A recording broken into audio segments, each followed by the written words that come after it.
لوی درستیز وایي د هیواد اردو به ډیر ژر بیرته منظمه شي.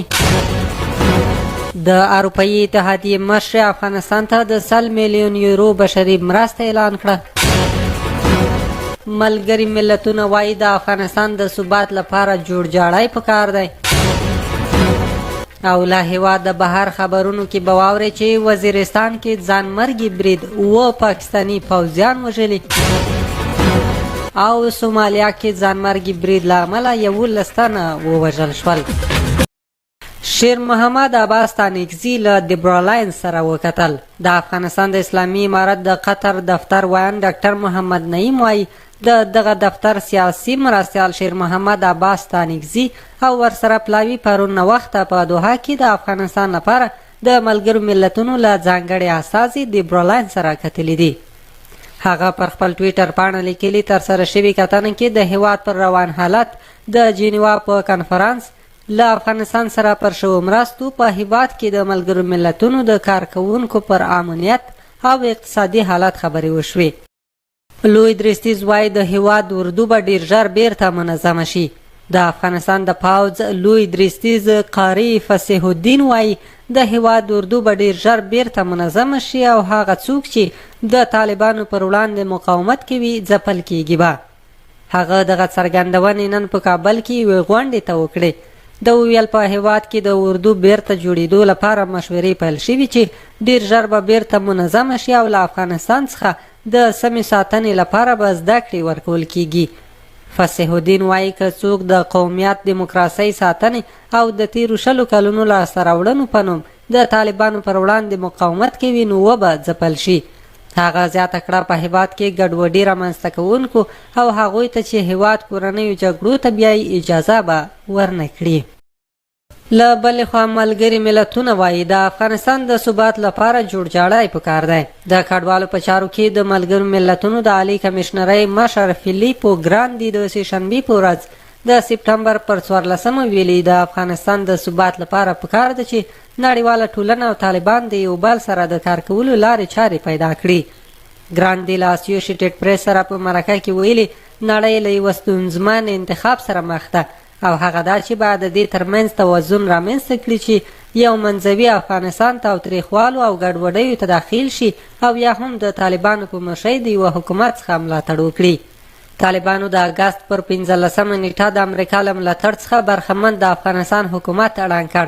د طالبانو موقتي کابینې چې ټول غړي د یادې ډلې جګپوړي مشران دي نړیوال غبرګونونه راپارولي دي ځکه هغوی د یوه همشموله حکومت د جوړېدو ژمنه کړې وه. د نړۍ حکومتونو ویلي دي چې د افغانستان نوی حکومت به تر هغه په رسمیت ونه پیژني څو چې طالبانو یو همشموله حکومت نه وي جوړ کړی. ګراندي وویل د اقتصادي کړکېچ د مخنیوي لپاره چې د تاوتریخوالو او ګډوډیو په پراخ ډول د خلکو د وتلو احتمال رامنځته کولی شي یو عاجل جوړجاړی پکار دی. نوموړي زیاته کړه د افغانستان له وړاندې ماتېدونکی اقتصاد به د دغه هیواد پر ګاونډیو او نړۍ هم تاثیر وکړي. ګراندي څرګنده کړه هغه د طالبانو له یو شمېر مشرانو سره کتلي او دا یې موندلې چې هغوی خبرو ته غوږ نیسي او دا ښکاره کوي چې کیدای شي له یو شمېر هغو سره بحث وشي کوم چې لږ توند دي یعنی د هغوی د تیرې دورې په پرتله لږ محدود دي. متقي وایي نړیوال دي بشري مرستې له سیاسي مسایلو سره نه تړي. د افغانستان د اسلامي امارت د بهرنیو چارو سرپرست وزیر امیر خان متقي پرون ناوخته خبري غونډې ته د جنیوا په کنفرانس کې له افغانستان سره د شوو بشري مرستو هرکلی وکړ او زیاته کړه چې نړیوال دي بشري مرستې له سیاسي مسایلو سره نه تړي. هغه ټینګار وکړ چې د افغانستان خلک اوس مهال جدي بشري مرستو ته اړتیا لري او په خبره یې د بشري او سیاسي مسایلو تړل کېدل د بشري حقونو خلاف عمل دی. د متقي په وینا له افغانانو سره د نړیوالو مرستو دوام په هیواد کې د امنیت ثبات او مثبت تحول له رامنځته کېدو سره مرسته کوي. نوموړي په ورته وخت کې له نړیوال بانک د اسیا له پراختیایي بانک او نورو بنسټونو څخه وغوښتل چې په پراختیایي برخو کې هم له افغانستان سره مرستې وکړي. د اسلامي امارت د بهرنیو چارو سرپرست وزیر د خپلو خبرو پر دوام وویل چې له امریکا سره یې د خپل وروستي سرتیري تر وتلو مرسته وکړه خو په وینا یې امریکا د افغانستان له اسلامي امارت څخه د مننې پر ځای پر افغانانو فشار او محدودیت لګولی دی. د متقي شورا د امریکا له لوري د افغانستان بانک د ذخیرې کنګل ته او ټینګار یې وکړ چې امریکا ستر هیواد دی باید په دې برخه کې زغم ولري. هغه همدارنګه وویل چې د افغانستان ثبات د سیمې د ثبات او امن لپاره مهم دی او په افغانستان کې د نورو هیوادونو لاسوهانې ته اجازه نه ورکوي. د اروپایي اتحادیې مشر افغانستان ته د 100 میلیون یورو بشري مرسته اعلان کړه. د اروپایي اتحادیې مشر اورسالا فون دیر لاین نن چهارشنبه وویل د دې اتحادیې 28 غړي له افغانانو سره ولاړ دي او ژمنه کوي چې افغانستان ته به بشري مرسته زیاته کړي. د اروپایي کمیسیون مشر د اروپایي اتحادیې د غړیو دولتونو ملتونو ته په کلنۍ وینا کې وویل موږ باید هلته افغانستان د پراخې لوږې او بشري ناورین د حقیقي خطر د مخنیوي لپاره هر هغه څه وکړو چې ممکنه وي. دا نوې ژمنه وروسته له دې کېږي چې اروپایي کمیسیون مخکې لا د سږ کال لپاره افغانستان ته بشري مرستې 4 برابره ډېرې کړې او 200 میلیون یورو 240 میلیون ډالر ته یې رسولې وې. فوان در لاین وویل اروپایي اتحادیه په راتلونکو اونیو کې د افغانستان د ملاتړ لپاره نوی پراخ پیکیج چمتو کوي. لاوروف وایي د افغانستان اسلامي امارت سره په تماس کې یو هیله د ژمن پاتې شي.